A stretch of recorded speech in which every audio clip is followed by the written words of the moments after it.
창세기 15장 1절부터 6절까지 말씀입니다. 제가 한 절 읽고 여러분들이 한 절 읽도록 하겠습니다. 이 일이 있은 후에 여호와께서 환상 가운데 아브라함에게 말씀하셨습니다. 아브라함아, 두려워하지 말라. 나는 내 방패이다. 내가 너에게 큰 상을 줄 것이다. 그러자 아브라함이 말했습니다. 주 여호와여, 저에게 무엇을 주시렵니까? 저에게는 아들이 없습니다. 그러니 다마스커스 사람인 제 종 엘리에셀이 제 모든 재산을 물려받을 것입니다. 아브라함이 또 말했습니다. 주께서 저에게 아들을 주지 않으셨으니 제 집에 태어난 종이 저의 모든 것을 물려받을 것입니다. 여호와께서 아브라함에게 말씀하셨습니다. 그 아이는 내 재산을 물려받을 사람이 아니라 내 몸에서 태어나는 자가 내 재산을 물려받게 될 것이다. 우리 5절 6절 같이 읽겠습니다. 하나님께서 아브라함을 밖으로 데리고 나가셔서 말씀하셨습니다. 하늘을 바라보아라. 셀 수 있으면 저 별들을 세어보아라. 내 자손들도 저 별들처럼 많아지게 될 것이다. 아브라함은 여호와의 말씀을 믿었습니다. 그런즉 여호와께서는 이런 아브라함의 믿음을 보시고 아브라함을 의롭게 여기셨습니다. 아멘. 우리 하나님께 영광 박수 올려드리겠습니다. 우리 옆 사람 인사하겠습니다. 환영합니다. 잘 오셨습니다. 자, 우리나라에도 여러분 대통령 선거가 있었죠. 많은 대통령 후보가 우리나라를 위해서 많은 공약들을, 약속들을 세웁니다. 실제로도 선거 전에 책자가 오는데요. 어떤 약속을 국민과 할 것인지 이렇게 써져 있어요. 그러면 선거권자들은 이거를 보고 그 약속을 믿고 그 후보한테 투표를 해주죠. 그리고 나서 그 후보가 당선이 되면 축하해주고 뭐 어련히 잘 해주겠지 하고 우리는 그냥 넘어가는데, 반대로 그렇게 넘어가기에는 또 되게 찝찝하신 분들이 있어요. 그래서 그분들이 무엇을 하냐면은 이런 거를 따집니다. 뭘 따지냐면은 바로 공약 완료율이라는 걸 따져요. 즉 국민과의 약속을 얼마나 지켰냐는 것을 한번 이렇게 퍼센테이지로 이걸 따져보는 겁니다. 그래서 데이터상으로 작년 2024년에 국회의원들이 약속한 것을 얼마나 지켰는지, 얼마나 지켰을까요? 그걸 보니까 지금까지 지킨 약속은 51.83%라고 합니다. 뭐 많이 지켰다면 지켰고 아니라면 아닐 수 있겠지만, 물론 당선된 국회의원들이 열심히 일하고 힘쓰고 있죠. 그러나 왜 지키지 못하는 것도 있을까요? 왜냐하면 사람 사는 일은 아무도 장담하지 못하기 때문입니다. 사람이란 건 그래요. 갑자기 무슨 일이 생길 수도 있고 사정이 생길 수도 있으니까요. 이렇게 사람들도 리더들이 약속을 지키나 안 지키나 눈에 불을 켜가며 지켜보는데, 여러분 리더 중에 리더인 하나님을 사람들이 얼마나 지켜볼까요? 약속을 안 지키는 하나님이다? 그러면 그런 하나님을 따르기가 쉽지는 않을 겁니다. 민수기 23장 19절입니다. 우리 다 같이 읽어볼까요? 시작. 하나님은 사람이 아니시니 거짓말을 하지 않으신다. 하나님은 인간이 아니시니 마음을 바꾸지 아니. 하나님은 말씀하신 것은 이루시며 약속하신 것은 지키신다. 사람이야 사람에게 막히기도 하고 환경에 휘둘리기도 하는 존재라 아무리 자신 있게 약속을 해도 못 지킬 때가 많아요. 제가 여러분에게 지금 제가 맛있는 고기를 여러분들한테 구워 드리겠습니다 하면 여러분 믿겠어요? 안 믿죠. 왜냐면 저는 지금 할 수 없는 존재예요. 왜냐면 고기 구울 준비도 안 됐고 지금 설교 시간인데 어떻게 고기를 굽니까? 사람은 약속을 아무리 자신 있게 해도 못할 수 있는 환경에 처한단 말이죠. 이처럼 사람은 이렇게 약속을 지키는데 가로막히지만 반대로 하나님은 약속을 하면 그 약속을 가로막을 사람이 전혀 없다는 것입니다. 그런 환경이 전혀 없다는 거예요. 하나님의 약속은 그 누구도 막을 수가 없습니다. 오늘 나온 아브라함에게도 그 하나님이 약속을 하셨다는 거예요. 하나님께서 아브라함에게 너한테 아들을 줄 거야. 얼마나 감격스러워요. 아들이 없었는데 약속을 반드시 지키신 하나님이 아들을 주신다는데 기뻐할 수밖에 없죠. 그러나 아브라함이 어쩜 그렇게 우리랑 똑같을까요? 그 아브라함이요, 우리처럼 하나님의 말씀을 에이 하면서 안 믿었어요. 그도 그럴 것이 아브라함 그 나이 때가 75세입니다. 사라가 65세예요. 그 당시 아무리 공기가 맑고 좋았다고 하지만 그 당시에도 65세한테 아이가 있을 거라는 거는 그 할머니한테는 믿기지가 않았던 시대였던 거죠. 그래서 아브라함이 처음에는 안 믿었어요.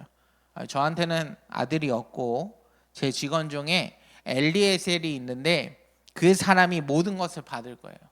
저는 다 계획이 있습니다. 저도 멍청하지 않아요.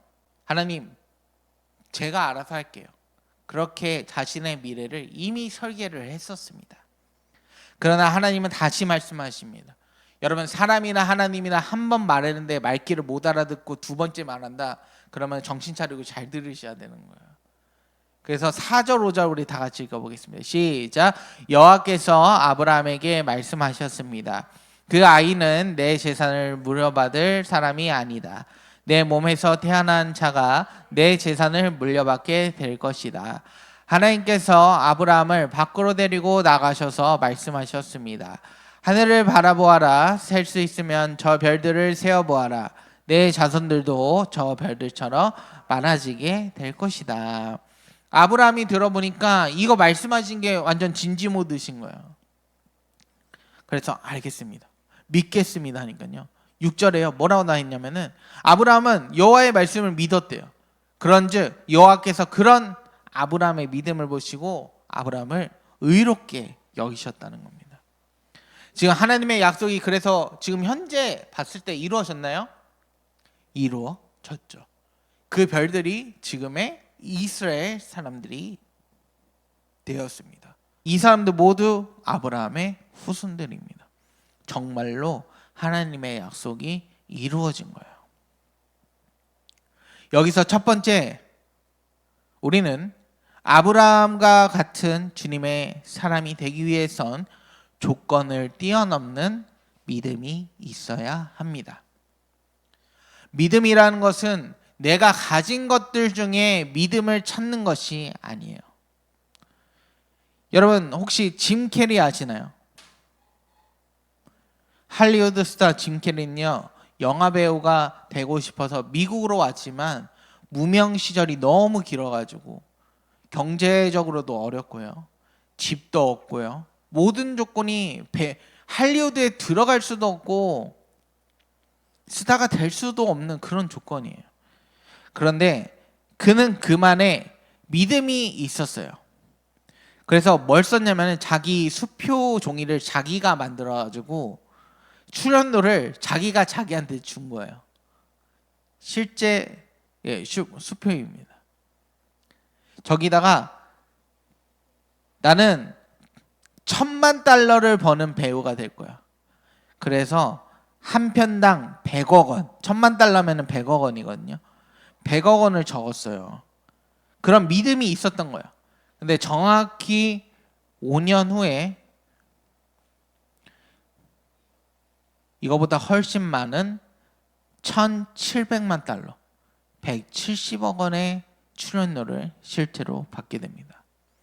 여러분, 한 명의 영화 배우의 믿음도 이렇게 놀라운 결과를 만드는데 하나님을 따르는 주님의 사람의 믿음은 더욱 대단할 것이라고 생각됩니다.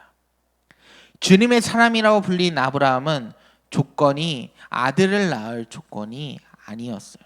그러나 오늘 말씀처럼 아브라함은 하나님을 의지하고 믿었습니다. 우리 또한 우리에게 주신 하나님의 약속을 바라볼 때 믿지 못하겠는 이유가 있죠. 눈에 보이는 상황들, 내 주머니의 사정들, 건강 상태들, 감정들, 여러 환경과 방해 요소들, 신경 쓰이는 것들이 너무나 많다는 거예요. 그러나 주님의 사람의 믿음은 그런 조건들을 넘어서야 됩니다. 하나님은 이미 그 조건들을 다 보셨고 그것들 다 넘을 수 있다고 보시고 우리에게 약속을 하신 거거든요. 그래서 성경을 보면 하나님이 나에게 주시는 약속들이 있어요. 기도하면서 나에게 이루어 주시겠다고 하는 약속들이 있을 거예요. 그러면 여러분 아브라함처럼 믿으시면 됩니다. 조건들이 있어도 하나님만을 의지하세요. 그러면 반드시 무슨 일이 있어도 약속을 지키시는 하나님이 이루게 하실 겁니다. 그런데 어쩜 일이 아브라함이 우리랑 똑같을까요, 여러분? 하나님이 분명 약속을 이루어 주신다고 했거든요. 근데 사라를 통해서 아브라함을 주시겠다고 약속을 하셨는데도 불구하고 그것을 못 지킵니다. 사라가 아닌 다른 부인 하갈을 통해 이스마엘이 탄생해요. 이스마엘은 아랍 무슬림의 조상이죠. 그들도 아브라함을 자신의 조상이라고 합니다. 그런데 세계 정서상 하나님의 비전과는 다른 모습을 보이고 있죠. 그러나 하나님이 아브라함을 통해서 내 자손을 내 별과 같이 하겠다고 약속하시기 때문에 여기 이스마엘의 자손들도 별과 같이 또 자라고 있어요. 그래서 지금도 이스마엘 자손과 아까 전에 봤던 이스라엘하고 많이 싸우고 있어요. 그게 뭐 때문에 그러냐? 아브라함의 조급함 때문입니다. 아브라함의 믿음이 약해지고 조급해졌기 때문에 하나님의 방법이 아닌 사람의 방법으로 했기 때문이죠. 아브라함은 이게 하나님의 약속을 이루신 건가 했지만 하나님한테는 그 타이밍이 아니었던 거예요. 하나님이 아브라함에게 여러분 이 이스마엘이 태어나고 13년 동안 침묵하셨습니다. 아직 하나님의 약속은 이루어지지 않은 거예요. 그리고 13년이 지난 창세기 17장에 다시 하나님이 아브라함에게 말씀하십니다. 우리 1절과 2절 같이 읽겠습니다. 시작. 아브라함이 99살이 되었을 때에 여호와께서 아브라함에게 나타나셔서 말씀하셨습니다. 나는 전능한 하나님이다. 내 말에 복종하며 올바르게 살아라. 내가 너와 언약을 세워 너에게 수없이 많은 자손을 주겠다. 86세에 이스마엘을 아들로 얻었지만 하나님의 약속이 이루어진 게 아니고 99세에 다시 나타나신 겁니다. 조건을 뛰어넘는 하나님께서 그 당시에 더 할머니가 돼서 89세에 나타나신 거예요. 여러분에게 나누고 싶은 두 번째는 주님의 사람은 내 타이밍이 아닌 하나님의 타이밍을 기다려야 됩니다. 아브라함은 86세가 하나님의 타이밍인 줄 알았는데 하나님은 99세가 타이밍이었던 거예요. 그러나 아브라함이 잠시 실패했던 이유는 아까 밝혔던 조급함 때문이었죠. 저도 그렇고 여러분도 사실은 하나님의 약속을 못 보거나 안 이루어진 것을 보면 조급함 때문에 그럴 수도 있습니다. 하나님은 너는 가만히 있어. 내가 다 이 약속 이루어줄게. 이게 아니에요. 아브라함은 하나님이 함께 약속을 이루어 갔던 것처럼 나 자신도 하나님과 함께 약속을 이루어 가는 것입니다. 그런데 하나님 약속 왜 이렇게 느리지? 아니면 내가 한번 이 방법대로 한번 해봐. 이 타이밍이 진짜 기가 막힌데 이 타이밍에 한번 해봐. 그러다 여러분 아브라함 꼴 나는 겁니다. 그래서 우리는 여러분 조급하면 안 됩니다. 조급할 이유가 없습니다. 하나님이 이루어 주신다고 하셨잖아요. 여러분 밥 지을 때 쌀알 씻어가지고 여러분 굽고 압력밥솥에다 15분 남았다고 하는데 그거 15분 맞나? 아닌가? 이거 거짓말 아니야? 이렇게 의심해 본 적 없죠. 여러분 하나님을 굽고 밥솥만도 못하게 여기시면 안 된다는 거예요. 하나님께서 말씀하시면 반드시 이루시는 겁니다. 여러분 그러니까 여러분 걱정 붙들어 매시기 바랍니다. 아브라함은 이스라엘이 태어나면서부터 가정이 어지러워지는 모습을 보게 됩니다. 내가 하나님의 약속을 신뢰하지 못해서 이 사단이 나는구나. 이거를 반성했던 거예요. 아브라함의 아내 사라는 그 약속을 아직 믿지 못하고 있었던 것 같아요. 우리 다시 18장 1절부터 2절까지 읽겠습니다. 시작. 여호와께서 마므라의 큰 가까운 곳에서 아브라함에게 다시 나타나셨습니다. 그때 아브라함은 자기 장막문에 앉아 있었습니다. 그때는 가장 더운 한낮이었습니다. 아브라함이 눈을 들어보니 세 사람이 자기 가까이에 서 있었습니다. 아브라함은 그들을 보고 자기 장막에서 달려나와 땅에 엎드려 그들을 맞이했습니다. 아브라함은 이 사람들은 하나님이 보내신 자들이다 단번에 알았던 거예요. 하나님께서 약속을 이루어주신다고 했던 때가 있었기 때문에 이제 움직이시는구나. 그래서 이 사람을 저 사람들을 보냈구나. 그렇게 생각하고 다가갔죠. 사실 이 사람들은 천사들입니다. 그래서 하나님의 약속을 다시 언급합니다. 우리 4절 같이 읽어볼까요? 시작. 내년 이맘때에 내가 반드시 너를 다시 찾아올 것이다. 그때에는 내 아내 사라에게 아들이 생길 것이다. 그때 사라는 장막 문간에 그 말을 들었습니다. 사라도 보이지 않는 곳에서 그 약속을 들었어요. 하나님이 천사들 통해 말씀하시니까 궁금하죠. 그 약속이 아직도 유효하나 안 하나. 지금 나이가 89세거든요. 그런데 여전히 하나님의 약속을 이루시겠다고 하신 겁니다.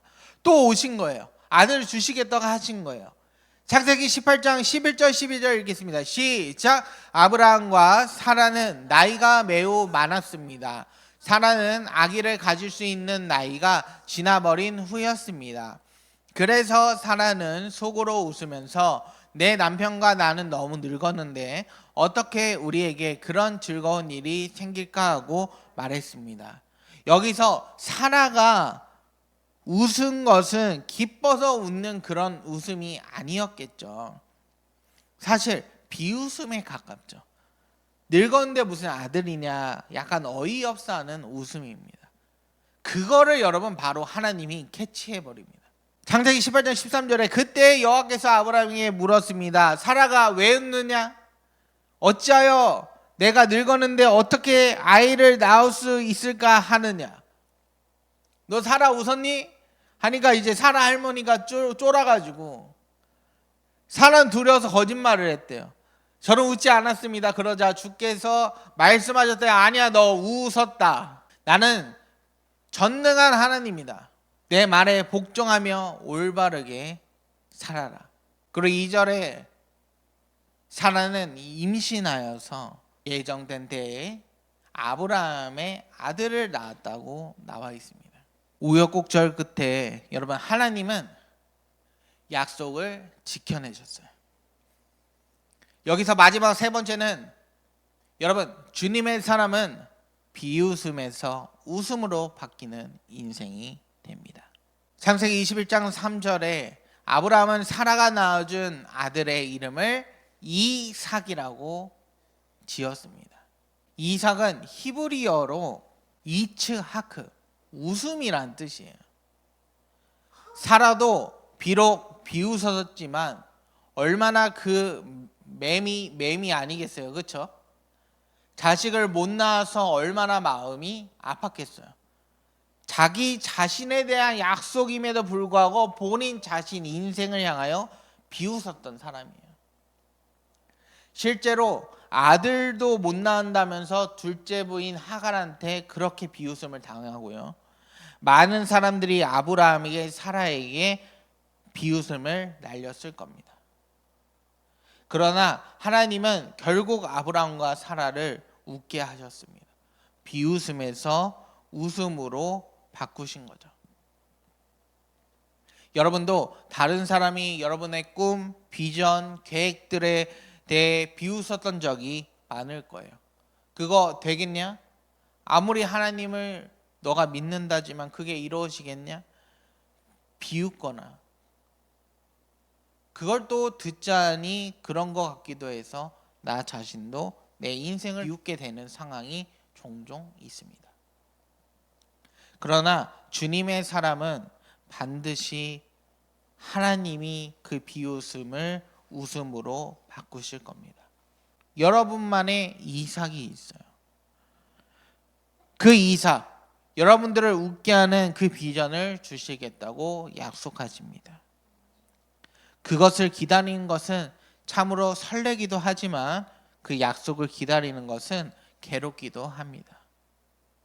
그러나 그 비웃음들을 여러분 신경 쓰지 마세요. 여러분이 스스로 날리는 그 비웃음도 이제 그만하시기 바랍니다. 하나님이 반드시 이루실 거예요. 그래서 하나님은 부족한 아브라함과 사라를 본보기로 보여주신 겁니다. 우리에게 봐라, 아브라함 사라도 이루어주지 않았니? 우리도 마지막에 반드시 웃게 하실 그 하나님을 믿고 신뢰하는 우리 로즈처치 모두가 되기를 축복합니다. 그래서 정리하자면 오늘 Miraculous Person 시리즈 아브라함 두 번째 편, 첫 번째는 우리는 하나님의 약속을 못 보게 하는 조건을 뛰어넘는 믿음이 있어야 합니다. 두 번째는 주님의 사람은 내 타이밍이 아닌 하나님의 타이밍을 인내하며 기다려야 합니다. 마지막으로는 주님은 주님의 사람의 인생이 비웃음 당할 수 있으나 결국 웃음으로 바꾸시기에 우리는 염려 붙들어 매고 주님만 따라가자는 것을 나누고 싶었습니다. 여러분 모두가 아브라함같이 이런 마지막에 웃을 수 있는 주님의 사람으로 살아가기를 축복합니다.